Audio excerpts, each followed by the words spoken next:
Трите златни влакненца. Карел Ербен. Си бил некој крал. Цел живот бил како и другите кралеви. Не бил поумен од нив, ама на старости нечекано, несакано му се открила голема мудрост. Се научил да ги разбира животните. И птиците, и зверовите, и рибите, дури и најмалите животинки што се влечат по земјата и летаат во воздухот. Еве како се случило тоа. Ти дошла еднаш кај него некоја непозната старица со една риба в кошница и му рекла: заповедај да ти ја испрежат рибава и да ја изедеш на ручек. Тогаш ќе почнеш да разбираш се што ќе зборуваат сите животни, и тие што одат по земјава, и тие што летаат по воздухот, и тие што пливаат во вода. На кралот ова многу му се допаднало. Никој нема ништо против да научи нешто што другите не ќе го знаат, особено ако за тоа треба само да се изеде една пржена риба.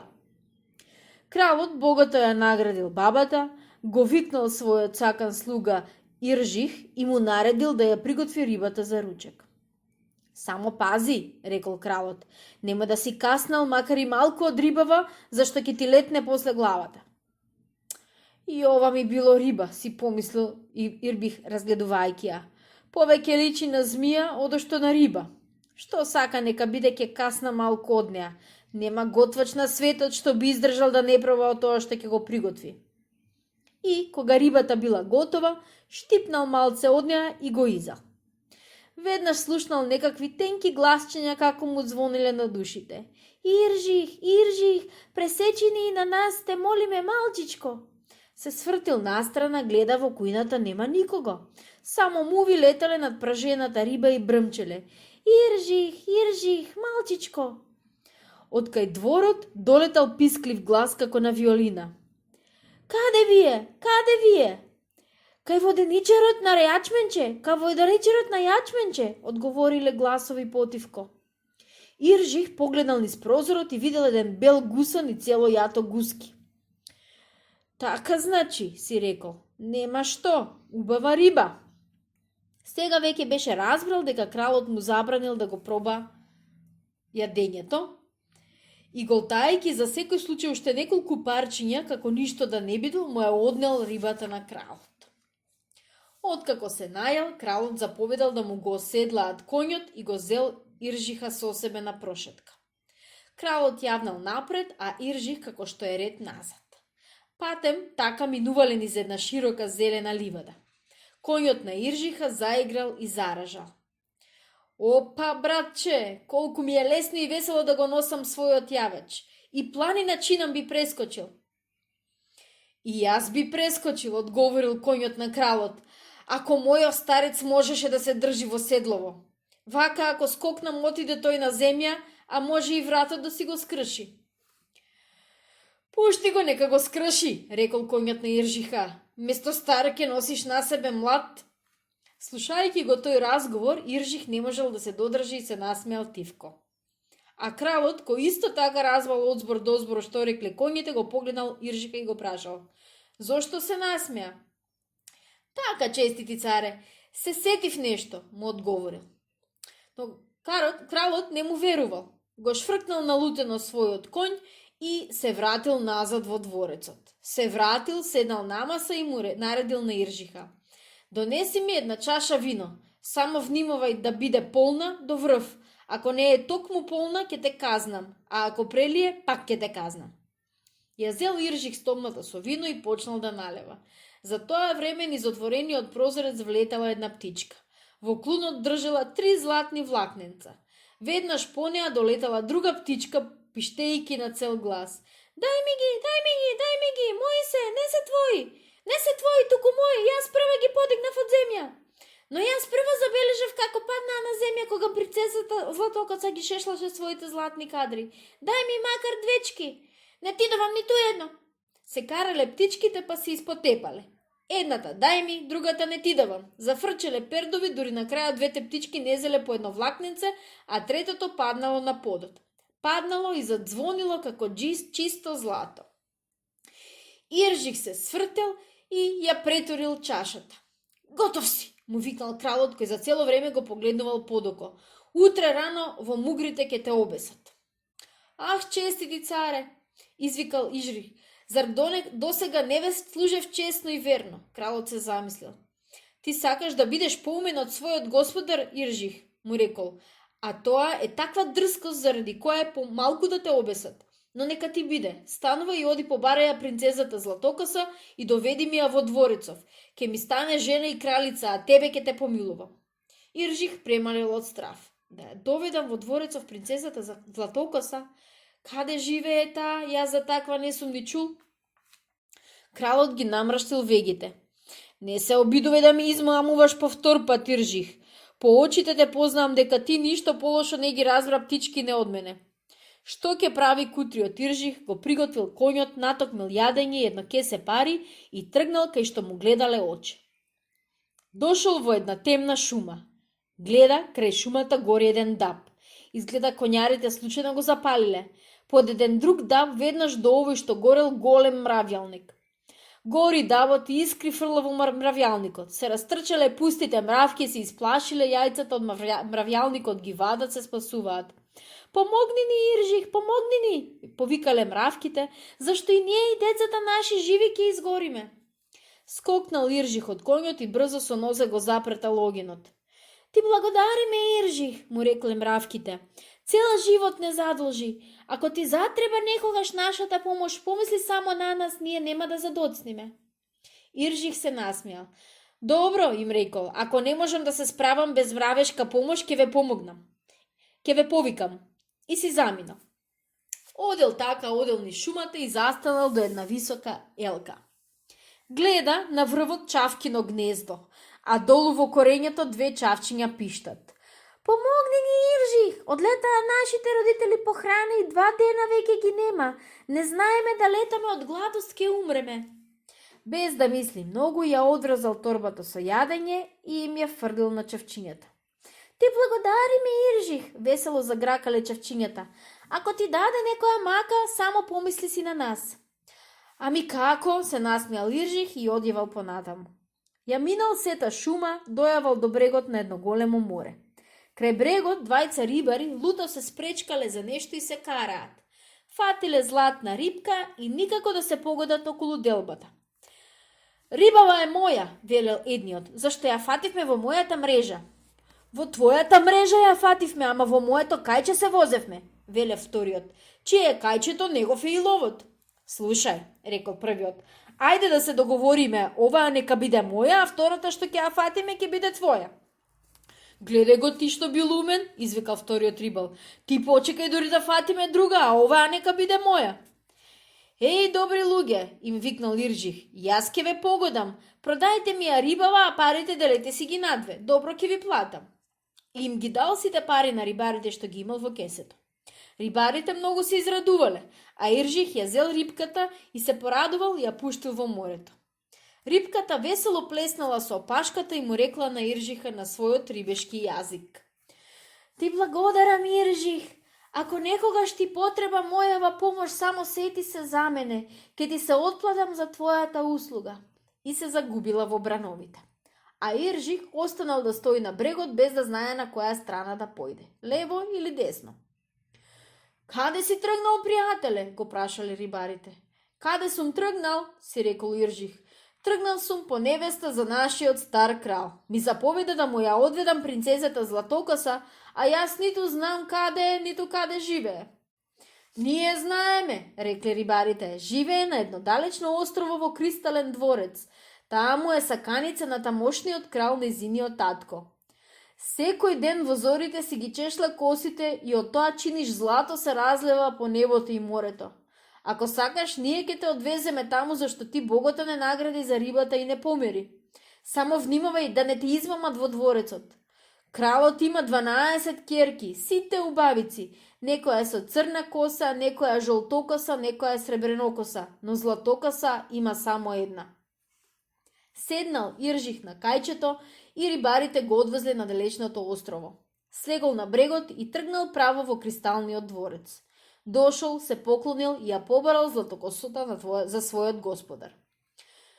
Не знам дали твојот господар заслужува таква невеста, каква што е керка ми, рекол кралот. Туку не попусто се зборува, каков е сватот, таков е и младоженецот. Поживи кај мене 3 дена и секој ден ќе ти задавам по една задача. Ако ги решиш, ќе ти ја дадам керка ми за твојот господар. Ако не ги решиш, ќе си одиш со здравиот кај си дојден и налути се. Утредента кралот го повикал Иржиха кај себе и му рекол: Еве ти ја првата задача, свату. Керка ми Златокоса имаше една огрлица од бисери. Многу ја сакаше. Ама се скинала врвката и зрнцата се истресле по зелената ливатка. Се истресле и се изметкале во треване. Оди и прибери ги сите зрна до едно. Тргнал Иржих на ливатката, гледа на ливатка, а ливадиште обраснато со висока бујата трева до појас. Кај ќе најдеш во неа бисерни зрна? Барал Иржих, барал и пребарувал, рече си до зедисонце. Ниту едно зрнце не нашол. Седнал на една грудка земја и се сневеселил. За оваа работа треба да си мравка, а не човек за да ги најдеш тие зрна, си помислил Иржих. Туку што го рекол тоа, цело роиште мравки му залазеле околу нозите. Тука сме, Иржих, тука сме, завикале мравките на мравешки јазик. Почекај, сега ќе ти помогнеме. Иржих речисто уште не ни трепнал кога мравките довлекле цел грст бисери. Му останало само да ги нанеже на врвка. Брзо ја свршил работата и туку што се приготвил да си замине, слушал тенок глас. Чекај, Иржих, почекај, не заврзувај, ти носам уште едно зрно. Се ополил Иржих околу, гледа една мравка подкривнува, ногата изгорела во пожарот и со мака влече едно малечко зрнце. Се наведнал Иржик и го зел зрнцето, го нанижал и цврсто ја врзал врвката. Потем им се заблагодарил на мравките за услугата и побрзал кај кралот со низата бисери. Кралот ги пребројат бисерите, сите до еден биле на број. Го пофалил Иржиха и го оставил да се одмори. Почини си, му рекол, утре те чека нова задача. Утредента дошол Иржих пак кај кралот, а кралот веќе го чекал. Еве ти ја, свату, втората задача, му рекол. Керка ми се бањаше в море и го испуштила својот драгоцен прстен. Најди го денеска и донеси ми го. Пошол Иржих кај морето, оди по брегот и што да прави не знае. Тешко е да се најдат бисерни зрна в трева, ама уште потешко е да се најде прстен во длабоко море. Риба треба да си а не човек за оваа работа, си му мислил Иржих. Наеднаш гледа златна рибка дошла до брегот, ја кренала главата нагоре и на рибешки јазик му вели. Почекај, Иржих, јас ке ти го најдам тој прстен. И се нурнала во длабочините. Не минало многу време, се вратила рибата со прстенот. Услуга за услуга, му рекла, го најдов на перките на една стара штука. И се заблагодарил Иржих на рибката и му го однел прстенот на кралот. Кралот пак го пофалил, а утредента пак му дал нова задача. Ако сакаш, му рекол, да ја пуштам керка ми со тебе, најди ми жива и мртва вода. Тргнал Иржих, ама не знаел каде да оди. Навлегол во густа шума, седнал на педнушка, ја наведнал главата и се мисли. Каде си мислел ќе најде жива и мртва вода? Луѓето велат дека само чавки не знаат каде извираат таквите води. Туку што помислил, чул глас над себе. Га, га. Тоа чавчињата, неговите стари пријатели, летале на кај него. Им раскажал Иржих за својата мака и тие му рекле. Не се жалости, Иржих, ние ќе ти помогнеме. Седи тука и чекај не. И одлетале. Вечерта се вратили чавчињата со 2 шишенца, во едното жива, а во другото мртва вода. Им се заблагодарил Иржих и тргнал да му ги однесе на кралот. На тргнување забележал меѓу 2 гранки пајажина. Срете пајажината седнал пајакот и од една мува цица крв, а мувата веќе ништо не останува, а тој уште не ја остава. Го зел Иржих шишенцето со мртва вода, го прснал пајакот и тој веднаш мрдов паднал на земја. Ја попраскал мувата со живата вода и таа веднаш оживеала и весело забрмчела. Си имал среќа, Иржих, што ме оживеа, а јас ке ти се најдам тебе. И одлетала. А Иржих продолжил понатаму. Дошол во дворецот, ги дал шишенцата, а кралот му рекол. Нема што, сите 3 задачи успешно ги изврши. Да одиме сега по невестата. Го довел во една тркалезна кула. На тркалезна маса седеле 12 кралски керки, 12 убавици. Која од која поубава. Сите една на друга си личат. Сите во едно облечени, само на сите косите им биле забрадени во бели како снег забратки. Еве ги моите керки, рекол кралот. Ако погодиш која од нив е златокоса, можеш да ја земеш со себе. Ако не погодиш, сам ке си отидеш. Се збунил Иржих, не знае што да прави. Наеднаш слуша до самото уво. Зззз, оди Иржих околу масата, јас ке ти ја покажам. Гледа Иржих, му зборува мувата што ја беше спасил од пајакот. Лета мувата над главите на убавиците и брмчи. Нета, и тане. Таа е Иржих. Иржих ја покажал златокосата. Погоди, рекол кралот, си имал среќа. А кралицата станала од стол, се одбрадила и златните кадри и светнале како силно сонце. Кралот веќе не часил ни час. Ја приготвил керка си на пат, ја оружил со силни дарови и ги дал двете шишенца со мртвата и живата вода. И тргнала принцезата со Иржиха на далечен пат. Најпосле стигнале кај стариот крал. Тој многу се израдувал, не можел да и се надогледа, од што била многу убава. Веднаш наредил да се приготви за свадбата, а на Иржиха му рекол: Ти благодарам за услугата, за награда ќе наредам да не те обесат, ами само да ти ја отсечат главата. Кралскиот збор бил закон. Го зеле кутриот Иржих и за се што сторил за кралот, му ја отсекле главата. Ете каква награда заслужил.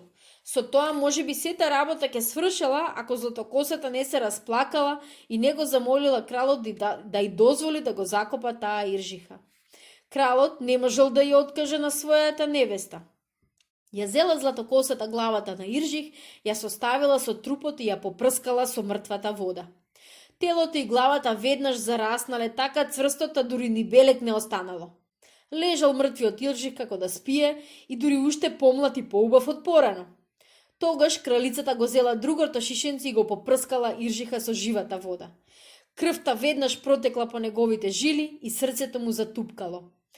Тој воздивнал, се подигнал и рекол, тралајки си ги очите: Колку убаво спиев. Убаво, му рекла кралицата, ако не бев јас ке спиеше вечно.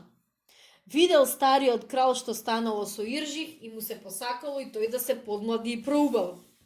Си помислил и заповедал: Пресечете ми ја главата, само да не заборавите да ме попрскате со живата вода. Ми здодеа да бидам стар, сакам да бидам јуначен и млад. Кралскиот збор бил закон. Му ја отсекле на кралот главата и почнале да го прскаат со мртвата вода како што заповедал пред смртта. Го прскале, ја испрскале сета жива вода, ама ништо не станало. Мртвата глава не му сраснала со телото. Се сетиле да го попрскаат со мртвата вода. Го попрскале, главата му сраснала со шијата, ама останала без животна мртва. Сега требало да го попрскаат со живата вода, но жива вода повеќе немало ни капка. Не им останало ништо друго, освен да го закопаат стариот крал.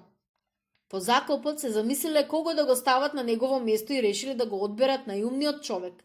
Барале, но поумен од Иржиха не најде. Ами како? Тој разбира и животните што зборуваат, и птиците и рибите. Се сторил крал умниот Иржих, а прекрасната златокоса кралица.